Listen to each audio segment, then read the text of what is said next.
On this edition of the ZTV Sports Report, we'll give you scores and details about our Akron Zips men and women's basketball teams. We'll also have an interview with the women's lacrosse coach and peek into what a day in the life of the dance team captain looks like. So stay right here because the ZTV Sports Report starts now.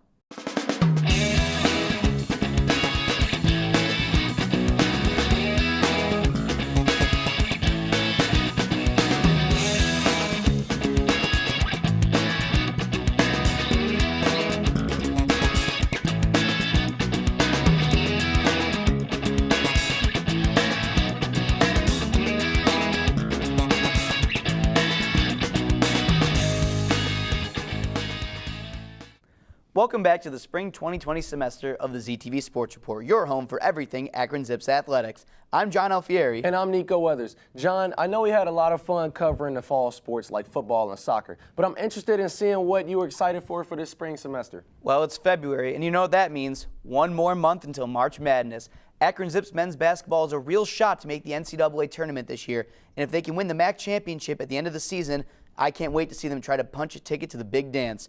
What are you most excited about, Nico? What I'm excited for to see this semester is the return of Akron's baseball program because it's been a long time coming. Also, I'm very intrigued to see the women's lacrosse team as well. But for now, let's talk about Akron men's basketball. On January 10th, the Zips played one of their MAC opponents, Ball State.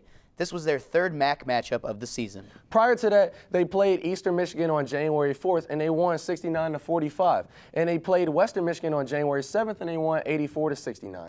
The Zips were hoping to keep their winning streak alive. My co-host Nico Weathers has the highlights against Ball State. What's up, guys? On January 10th, 2020, the 12-3 Akron Zips took on the 9-6 Ball State Cardinals in the Battle of the MAC Conference at the James A. Rhodes Arena. Both teams started the game firing on all cylinders, with Tajay Teague of Ball State and Lauren Kristen Jackson of Akron going on a back-and-forth shootout. Lauren Kristen Jackson puts the Zips on the board with a deep three. Splash! Tajay Teague follows that up with a nice bucket through the lane. The first half was in Ball State's favor, as every shot seemed to fall. They forced the Zips to commit sloppy turnovers, take low percentage shots, and get into foul trouble, while out-rebounding the Zips to take an eventual 10-point lead. Transfer Zarius Williams shows his range while he hits another three from the corner. The Zips ended up catching fire while transfer Zarius Williams heated up on both ends of the floor, while utilizing his size to help the Zips catch up on a rebounding battle. Tyler Cheese also lit a spark into the Zips to cut the Cardinals' lead from 10-3 to end the first half. Once again, transfer Zarius Williams makes another tough bucket, and he shows his versatility as a scorer. Going into the next half, the Zips has to tighten up on the fouls and the turnovers if they want any chance of winning this game.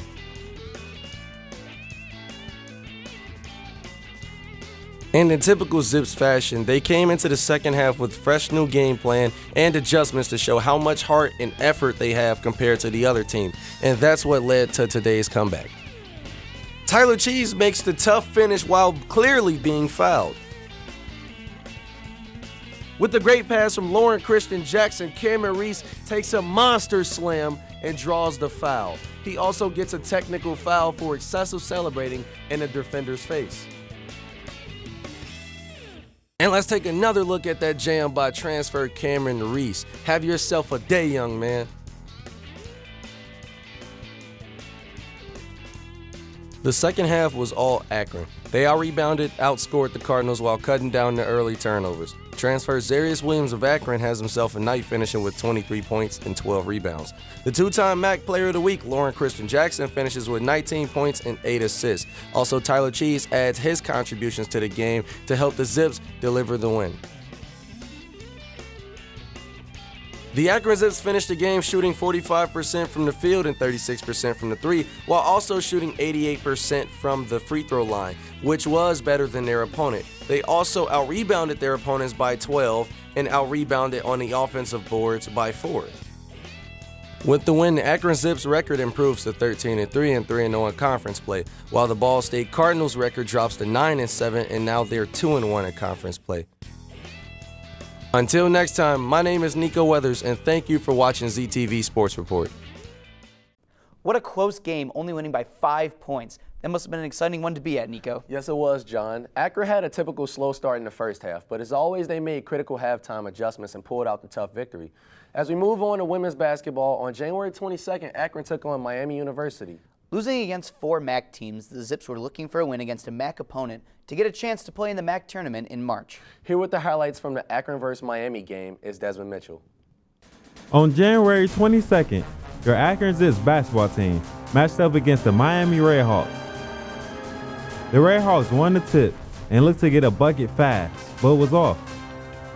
They managed to get the second chance opportunity, but were off on the 3.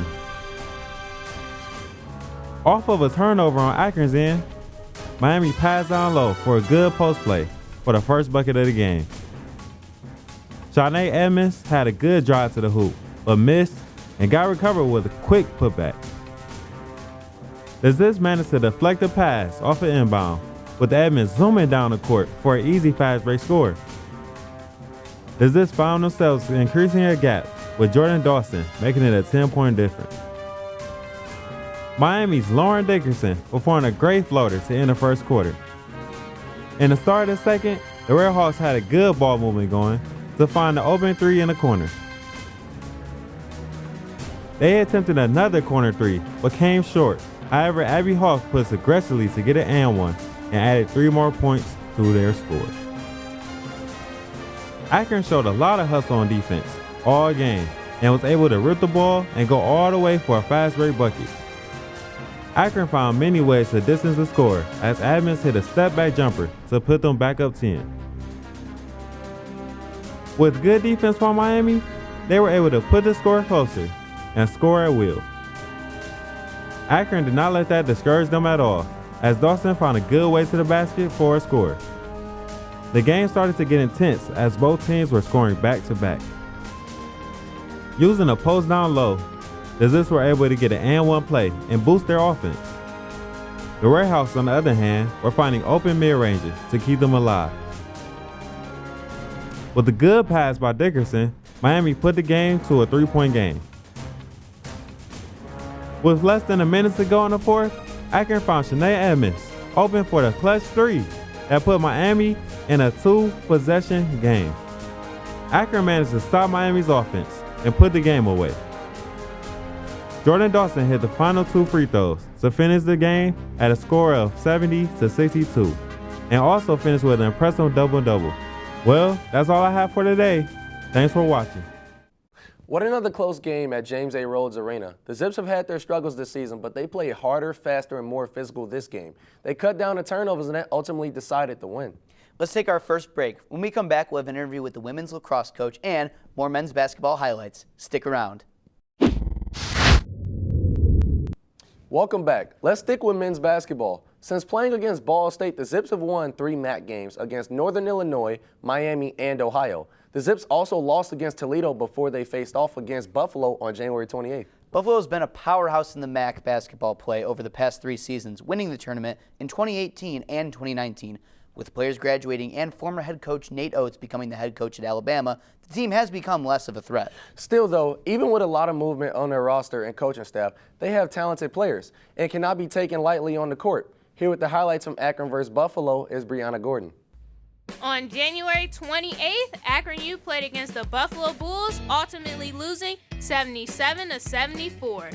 It seems like the Zips ultimately had a hard time making shots, which we'll hear about later from Coach John Gross. The Zips continuously found themselves trying to catch up to the Bulls, only for them to stay behind the entire game. The Zips were able to narrow the score on multiple occasions, but they were never able to take the lead. Junior Lauren Christian Jackson led the Zips with 28 points and 6 assists, which we'll see throughout the game. As we continue into the game, the Bulls' number 4, Devontae Jordan, makes an offensive foul on number 1, Lauren Christian Jackson, awarding the ball to Akron. Jackson attempts a layup, missing a chance to score, but redeems himself after number 10, Segu, is fouled, giving Jackson a chance to score 2 free throws. Jackson uses his quick thinking and continues to bring the Zips closer to achieving a possible lead. Jackson makes both shots for the Zips, closing the gap. The score becomes 48-46. Back-to-back scores by Jackson helped the Zips to remain close in score. However, it was not enough. The ball scoring a point with Akron trying to do the same, only for them to miss the basket and unable to take the lead. Throughout the game, we see this repeated. Akron running back and forth after another, but never able to gain full control from Buffalo. Buffalo has control of the ball again, and number 4, Tyler Cheese, is fouled, the ball remaining in Buffalo's possession. Buffalo still has control of the ball, only to give it back to Akron due to the Bulls' number 34 and Bala traveling. Here it looks like Tyler Cheese might score, only to be blocked by Javon Graves, who passes with Antoine Johnson, scoring, making the gap between the teams 6 points. The game has been decided, with Buffalo remaining a few points ahead the rest of the night, with a constant back and forth. Here's Coach John Gross with his thoughts on the game. Necessarily think our defense was where it needed to be, and I thought today we defended significantly better than we did last week in the 2 road wins. Unfortunately, offensively, from a production standpoint, an efficiency standpoint, we didn't make enough of our shots. I'm Brianna Gordon. Thanks for listening to ZTV Sports. Man, that was a tough one to lose. Akron seemed like they were playing from behind all night, and to lose in the final minutes is heartbreaking. On a lighter note, Lauren Christian Jackson finished with 28 points, hitting 5 threes and making 11 free throws. Just like last season's match, the Zips came into the game undersized. That ultimately decided the rebounding battle. The slow start and limited size caused them to take the loss. The Zips were on the road to play our rival school, Kent State. This one came down to the final shot of the game, but guard Channel Banks missed a game-winning three-pointer, and the Zips fell to the Golden Flashes 68-67. A common theme this year has been Akron's shot efficiency when it comes to shooting threes. In games where the Zips struggle from beyond the arc, they lose their offensive identity and go into a panic. This has to improve if they want to have success later in the season. As you know, Akron has 2 new teams this year, baseball and women's lacrosse. Head coach Christy Mitchell was willing to talk about her new team in an exclusive interview with my co-host, John Alfieri. Check it out. Hello, everybody, and welcome to an exclusive ZTV Sports interview. Head women's lacrosse coach Christy Mitchell. So, Christy, tell us, this team, brand new this year, a young team. What are your expectations going into this season? My expectations are super high. As for the girls, for themselves, it's been really fun. We had a great fall, kind of shocked everybody that we played against. They competed really well and are excited for all the games coming up, and I think we're ready. So, the genesis of this team, was it a club team before and became a professional team, or tell us the story of that? No, the story is it is all new. Women's lacrosse is brand new to this university, really fun. So every single girl that's on the team right now, this is their first year at Akron, and when we say startup, it's a startup, and they're doing awesome. So with a startup team and a young team, what do you bring to the table as a coach to make sure everything is working and clicking?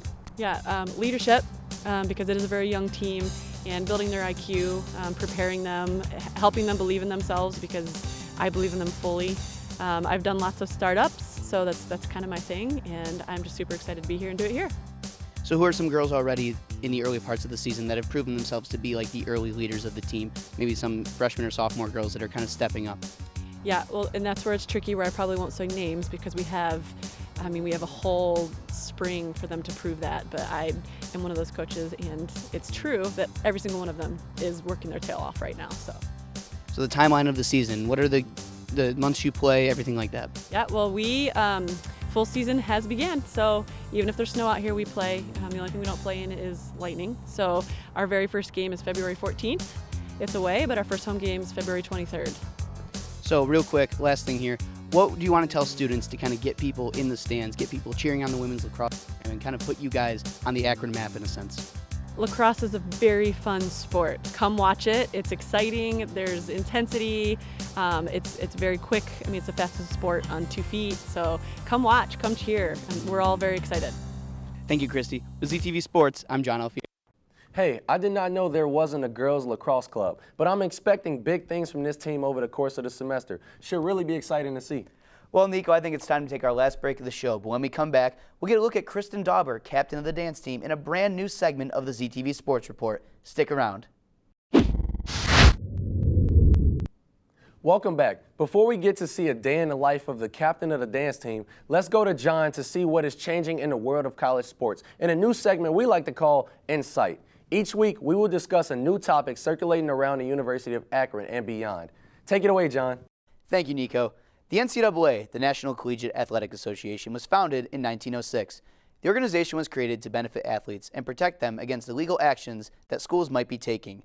Over the past 20 years, however, the dynamic has changed.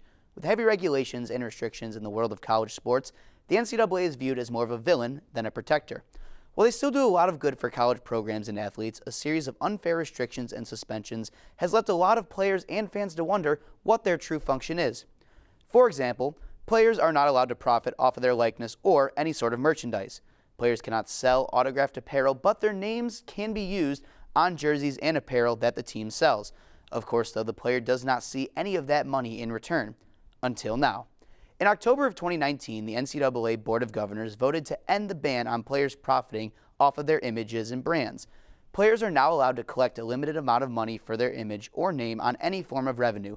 Fans were ecstatic about this decision because it meant more apparel could feature their favorite college athletes, and of course, it meant that NCAA video games were sure to make a comeback. Student athletes at every university deal with NCAA restrictions every day, whether it involves not accepting gifts or even money from family.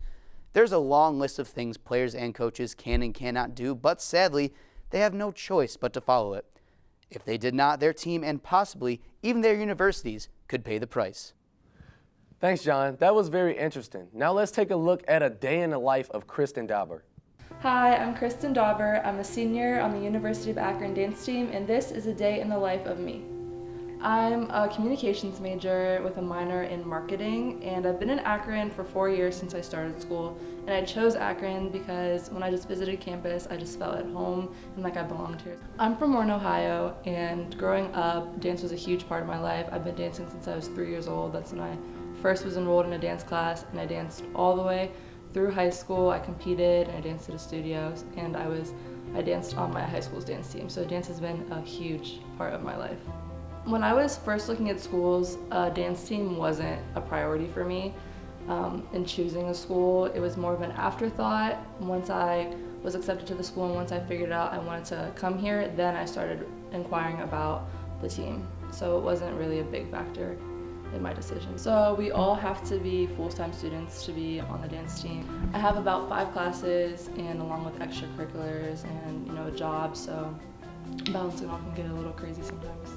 It's very difficult to balance dance and school and a social life. We do all home football games, all home men's and women's basketball games, as well as any community events we also do and practices, so it does get a lot, especially during the spring when basketball's in full swing, and also our national season. So we have practices pretty much every day in the spring to lead up to nationals and to prepare for that competition. So it does get kind of tricky, but I think I do a pretty good job of balancing it all out. So we have 16 girls, and we're split up into 3 groups, divided as evenly as it can be. So we have 2 games on and then 1 game off to give a break, so every single girl doesn't have to be at every single game, especially during basketball season. We can have up to 4 games a week plus practices, so we can get pretty tired, so that's why we do rotations, so we're not all at every single game. So when I don't have dance or don't have anything for school, I like to really relax because I don't have a lot of free time. So I like to write a lot. I like to watch Netflix, just hang out by myself, hang out with my roommates, my friends. Yeah, practices and game days are pretty different. So on game days, we don't really practice. It's just we get there, we run our dances a couple times, not full out or anything, just in the locker room to prepare for what dance we're doing at that game. But for practices, we usually come in, we warm up, we stretch, we condition, we do technique, we go over dances that we're gonna do or learn new choreography, and then at this time of year during the spring, we also go over and review our nationals routine. So practices are pretty packed. On game days, it really depends on what time the game is. A lot of times we have games after class, so I have to go to class, come home real quick, get ready, change, eat, and then I go right to games, and I'm there pretty much for the rest of the night. If we have a game on a weekend, I'll usually wake up, get ready, eat breakfast, and go to the game. We practice a little bit before the game, like an hour before, and then dance at the game, and then we're free for the rest of the day. It is kind of nerve-wracking sometimes on game days when you go out, especially if it's a big game. You definitely feel the nerves, and sometimes we learn routines the morning that we have to perform them, so it's kind of nerve-wracking to, get out there and perform a dance that you just learned. I'm Kristen Dauber, and this is a day in the life of me. Well, that would do it for this episode of ZTV Sports Report. Make sure you follow us at ZTV Sports Report on Facebook and Twitter, and make sure to subscribe to our YouTube channel for all the latest Akron Zips scores and highlights. Signing off, I'm John Alfieri. And I'm Nico Weathers. Go Zips!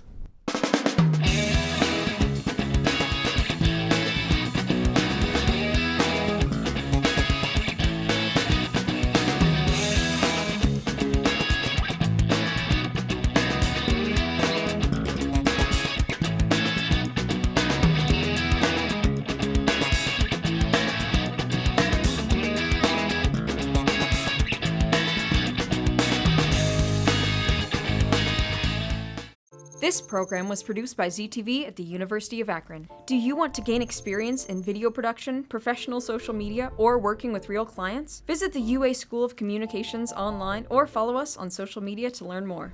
ZTV, make media, make a difference.